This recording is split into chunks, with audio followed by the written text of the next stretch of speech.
একজন প্রবাসী বোনের সহায়তায় স্বামীহারা সন্তানহারা এই অসহায় মায়ের আমরা একটা ঘর নির্মাণ করে দিচ্ছি। দেখুন তার ঘরের যে ফ্রেমের কাজ আমরা সম্পূর্ণ কমপ্লিট করছি। আমার পেছনে দেখতে পাচ্ছেন আমরা তার ঘরের ফ্রেমের কাজ সম্পূর্ণ কমপ্লিট করছি। আমি যদি ওপর দিকে একটু আপনাদেরকে দেখাই, দেখুন তার ঘরের কাঠ বাঁশ টিন সব কিছুই নতুন। আমরা একদম নতুন করে স্বামীহারা সন্তানহারা এই অসহায় মায়ের একটা স্বপ্নের রঙিন ঘর নির্মাণ করে দিচ্ছি। এই মায়ের ঘরের সাইডের যে কাঠামোটা আছে, এই যে দেখতে পাচ্ছেন আমরা অনেক মজবুত বাঁশ এবং কাঠ দিয়ে তার সাইডের কাঠামোটা আমরা নির্মাণ করে দিচ্ছি, যেন তিনি যতদিন বাঁচে তার এই ঘরে অনেক শান্তিভাবে ভালোভাবে থাকতে পারে। এই অসহায় মায়ের ঘরটি মজবুত করার জন্য আমরা 4 কর্নারে 4টা সিমেন্টের খুঁটি দেবো।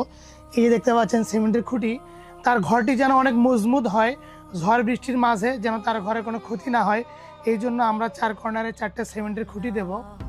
এই অসহায় মায়ের ঘরে আমরা একটা দরজা দিয়েছি, দেখতে পাচ্ছেন আমি দরজায় দাঁড়িয়ে আছি।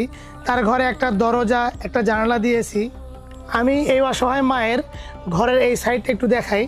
দেখুন আমরা অনেক মজবুত করে তার ঘরটি নির্মাণ করে দিচ্ছি এবং এই পাশেই একটা জানালা রেখে দিয়েছি। তিনি যেখানে ঘুমাবে আলো বাতাস যাওয়ার জন্য আমরা এটা সুন্দর করে জানালাটা রেখে দিলাম। তার ঘরের পেছনের সাইডে একটু দেখাই, দেখুন আমরা তার ঘরটা কত সুন্দর করে দাঁড়িয়ে আছে আর মাটি থেকে কত উঁচুতে আমরা তার ঘরটি নির্মাণ করে দিলাম। আসলে আমাদের এখানে বন্যা হয়, বন্যা প্লাবিত এলাকা, এই জন্য অনেক উঁচু করে নির্মাণ করে দিলাম যেন তার ঘরে কোনো বন্যার পানি প্রবেশ না করতে পারে। একটা সংস্থা থেকে এই অসহায় মাকে একটা টিউবওয়েল দেওয়া হয়েছে। আমরা টিউবওয়েলের পাশেই এই অসহায় মাকে তার স্বপ্নে একটা রঙিন ঘর নির্মাণ করে দিচ্ছি।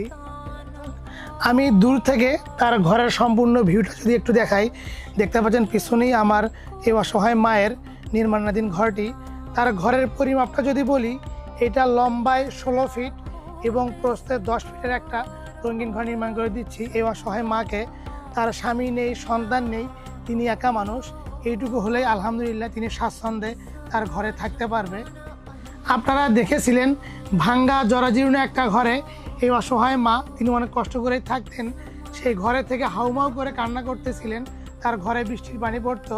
তো একজন প্রবাসী বোন এই মাকে একটা ঘর নির্মাণ করতে সহায়তা করেছেন। আমরা সেই অর্থগুলো দিয়েই এই মাকে তার স্বপ্নের একটা রঙিন ঘর নির্মাণ করে দিচ্ছি। এই কাকিমাকে আমরা যে ঘরটা নির্মাণ করে দিচ্ছি, এটা দেখে তার কেমন লাগতেছে আমরা একটু তার কাছ থেকে জানি। কেমন আছেন? ভালো আছি বাবা। এই যে আমরা আপনাকে একটা ঘর করে দিচ্ছি, এটা দেখার পরে আপনার কেমন লাগতেছে? খুব ভালো লাগছে। ঘর আগে ভাঙ্গা ঘর আছিল, অনেক কষ্ট করছি, ভিজে পুড়ে কান্নাকাটি করে এখন নতুন ঘর একটা পাচ্ছি, এখন তো খুব ভালো লাগছে। তে যে ঘরটা দিল সেই যান তার আল্লাহ ভালো করে, তাই যান শান্তি থাকে, সুখে থাকে, আমি যান নতুন ঘরে ভালো থাকি, মরা পর্যন্ত আমি যান ভালো থাকতে পারি। দর্শক একবার ভাবুন, এই মা তিনি ঘরটা পেয়ে কত খুশি হয়েছে।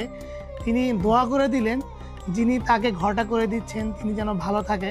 তো আসলে এমন অসহায় মানুষগুলোর সামান্য মুখের হাসি অনেক পাওয়া, কারণ তিনি একটা আগে ভাঙ্গা একটা জরাজীর্ণ ঘরে ছিল, অনেক বৃষ্টি পড়তো, অনেক কান্না করতেছিল। তো আমরা সেই অবস্থান থেকে এই অসহায় মাকে তার স্বপ্নের একটা রঙিন ঘর নির্মাণ করে দিচ্ছি। দেখতেই পাচ্ছেন তার ঘরটি নির্মাণাধীন।